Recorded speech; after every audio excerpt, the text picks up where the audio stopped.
ঢাকা বিশ্ববিদ্যালয়ের উত্তরপাড়ার হল ৭১-এর সামনে কোটা সংস্কার আন্দোলনের শিক্ষার্থীদের সঙ্গে ছাত্রলীগের ধাওয়া পাল্টা ধাওয়া ও সংঘর্ষের ঘটনা ঘটেছে।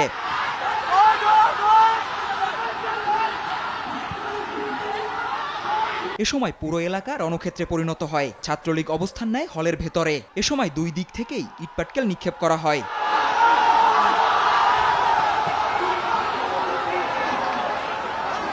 ঘণ্টাব্যাপী চলা এই সংঘর্ষে বেশ কয়েকজন আহত হন। এর আগে দুপুর ১২টার পর থেকে রাজু ভাস্কর্যের পদদেশে বিক্ষোভ শুরু করে শিক্ষার্থীরা।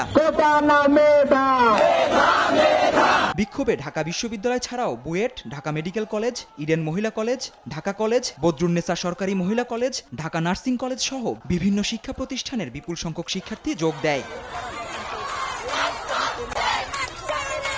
এ সময় বিভিন্ন স্লোগান দেয় আন্দোলনকারীরা।